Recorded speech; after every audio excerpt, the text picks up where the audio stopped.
Bonjour, bienvenue à iTeach, me revoilà Jasby Aladin pour une nouvelle vidéo d'economics. Donc, il y en a beaucoup de mes petits camarades qui nous redonnent de l'eau exchange rates. Donc, voilà, je peux expliquer dans sa vidéo là, l'eau exchange rate c'est quoi? Appreciation et depreciation d'un currency. Donc, currency, c'est-à-dire la monnaie qui servit dans un pays ou bien, en deux termes, une devise. Donc, nous guettons un petit coup, qu'est-ce que ça veut dire exchange rate? Donc, mon conseil, toi, reste concentré dans ce qui me peut expliquer, toi, parce que du moment qu'il commence à skip un petit coup, donc, tu peux perdre un petit peu à propos appréciation et dépréciation. Donc, reste concentré là, ça, exchange rate là, pour un petit moment. Donc, c'est quoi exchange rate? Exchange rate, c'est que nous peut interpréter une currency en termes d'un autre currency. Par exemple, si nous prenons two currencies, donc comment on dit toi currency, c'est quoi? C'est la monnaie qui servit dans un pays. Donc nous prenons two currencies, nous prenons Mauritian rupee et nous prenons Indian rupee. Aujourd'hui là, un rupee mauricien, est égal à 1,95 Indian rupee. Donc, qu'est-ce que ça veut dire? Qui un roupie mauricien, nous, c'est qui nous servait à l'île Maurice, il paraît comme à dire 1 roupie 95 sous de Indian rupees. Donc, nous allons maintenant, comment est-ce que ça exchange rate là, il déterminé? C'est-à-dire, qui s'en a qui décidait, qui par exemple, que 1 roupie, il peut être égal à 1 roupie 95 sous de Indian rupee. Donc, nous avons deux systèmes qui déterminent normalement le exchange rate, c'est-à-dire que 1 Mauritian rupee, it will be equal to 1 rupee 95 sous. Premier système, c'est le Fixed Exchange System.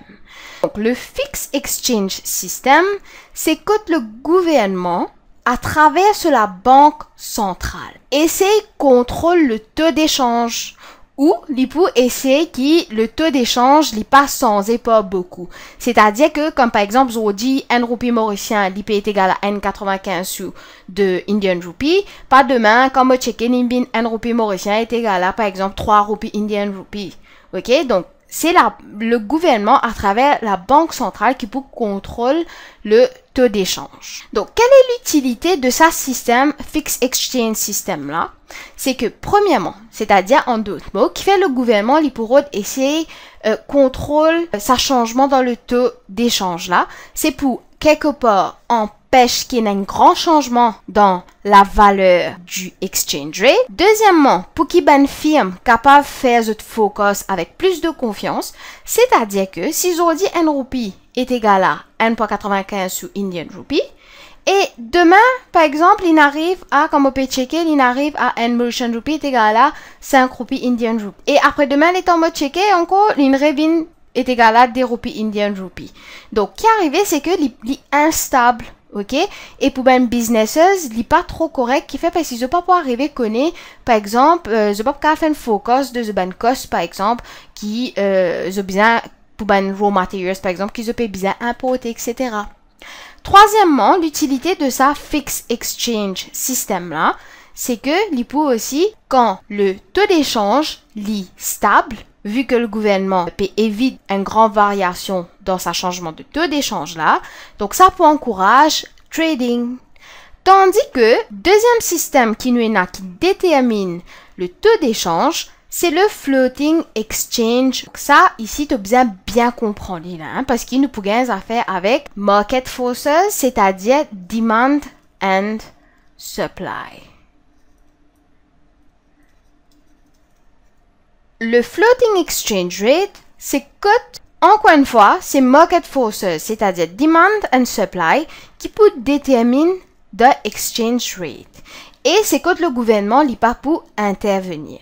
Donc, demand and supply, il pareil pour tout ça. Hein. C'est ici, nous appliquons, par exemple, ici, à de taux d'échange. Donc, nous avons un dessin. Donc, nous mettons que ce diagramme-là, il peut montrer nous demand and supply for $. Qu'est-ce qui se passe? Donc, nous trouvons la demand curve pour $. de supply curve pour $, c'était ici. Donc, le prix, ici là, qui n'arrivait si supply has increased, veut dire que il n'y a plus beaucoup de $, sur le marché, que sa valeur est tombée, comme on le trouvait ici. Donc, ça, c'est un premier aperçu de how demand and supply l'IP détermine le taux d'échange. Maintenant, ce qui est très important à ton niveau, c'est-à-dire appréciation et dépréciation de ben currency. Donc, pour qui tu es capable de répondre à une question telle que, par exemple, comment est-ce que ben importateur ou exportateur peut affecter par appréciation et dépréciation du taux d'échange. Donc, tu as besoin de comprendre c'est quoi appréciation et dépréciation.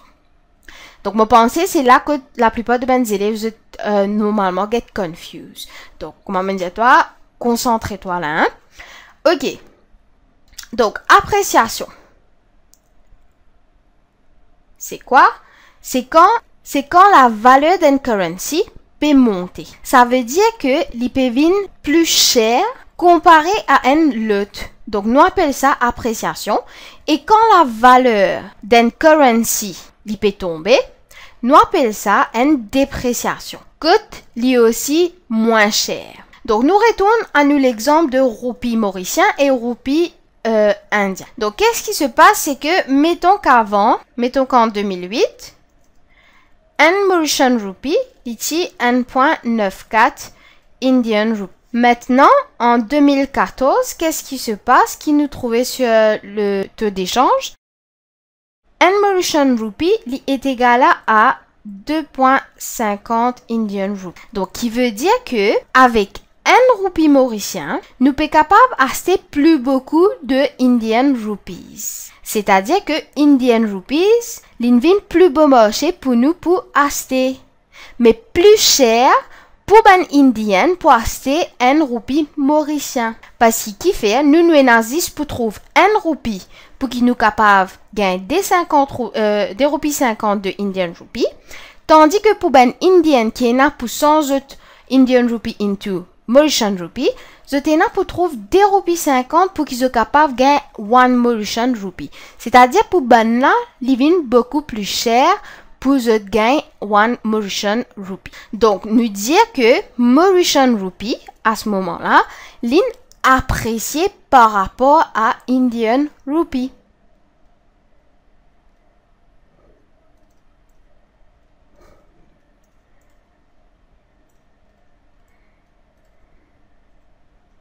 De la même façon, si des jours après, 1 Mauritian, donc nous pas mettre des jours, nous mettons par exemple en 2016. Allez.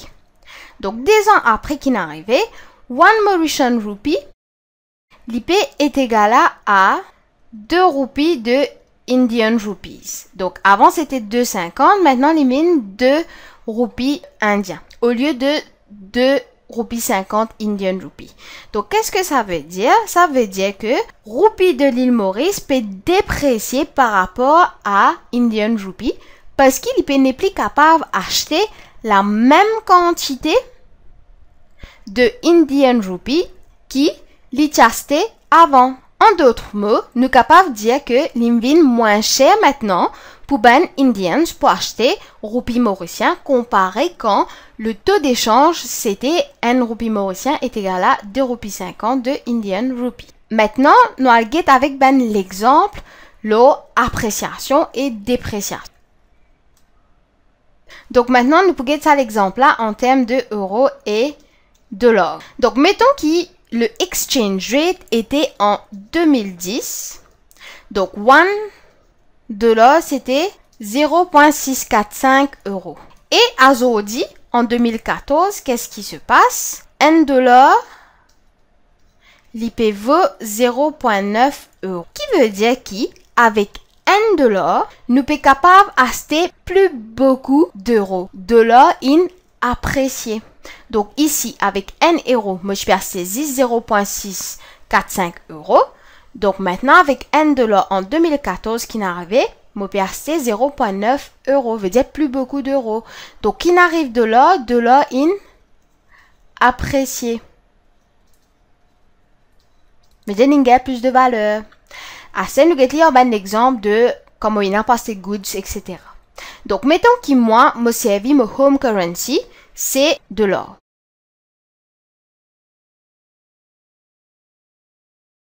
Et qui m'a pu envie faire, m'a pu envie acheter ben chocolat qui coûte, par exemple, dans un pays d'Europe. Donc, ben chocolat là, ça coûte 1 euro chacun. En 2010, si je prends 100 $ pour acheter chocolat, veut dire que en termes d'euros, qui m'a pu faire, donc ça c'est mathématique, hein, ok?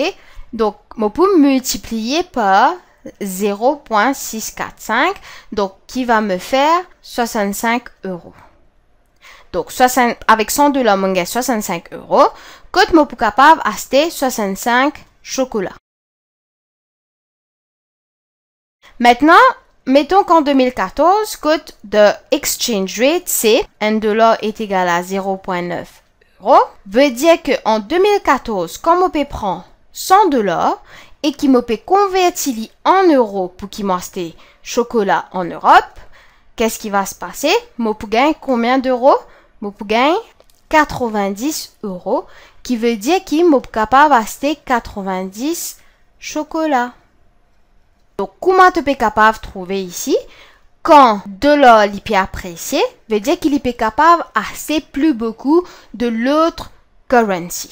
Et il peut venir difficile pour l'autre currency pour acheter sa currency qui gagne valeur, qui apprécie.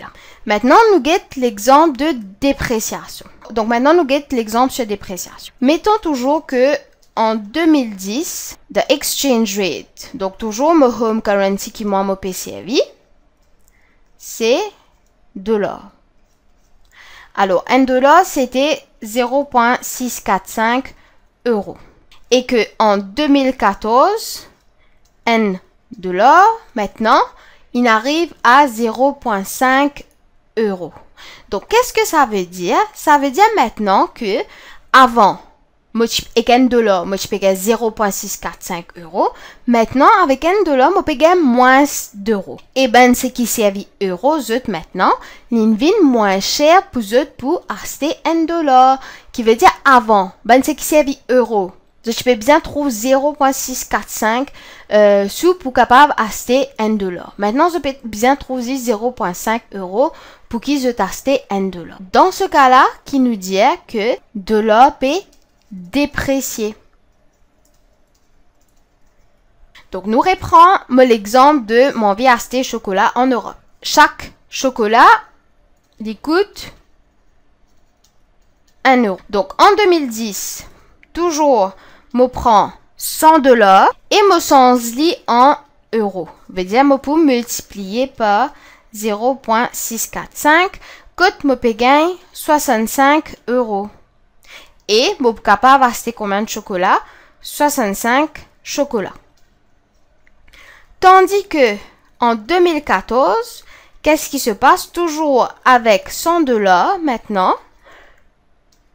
je peux convertir en euros, que le taux d'échange c'est 0,5 euros, je peux multiplier par 0,5, que je peux gagner 50 euros, qui veut dire que je suis capable de saisir 50 chocolats.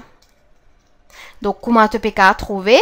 Quand de l'or est déprécié, qu'est-ce qui se passe? Je suis capable d'acheter moins de goods maintenant, avec la même quantité. J'espère que tu comprends ce topic de exchange rate là. Comment est-ce que c'est déterminé? Et qui veut dire appréciation et dépréciation. Donc, bientôt, je pouvais avec une vidéo que nous pouvons c'est quoi l'effet d'un changement dans Exchange Rate, comment il est capable d'affecter import, export, etc. Donc, d'abord, get sa vidéo là bien. Si tu n'as pas pu comprendre, regarde-li, continue, jusqu'à tu arrives à comprendre bien. Et à ce moment-là, tu move on nos vidéos de comment est-ce qu'il a affecté import et export pour qu'il soit capable de mieux comprendre et aussi capable d'expliquer dans les examens comment est-ce que changement dans exchange rate a affecté import et export. Donc, monsieur, toi, bon courage pour ta révision et aussi, pas oublier suivre moi sur Facebook, ok, le I Teach Mauritius ou bien tu capable aussi dans mon profile Just Beer I Teach, que tu es capable d'ajouter moi et tu es capable de poster tes bonnes questions aussi.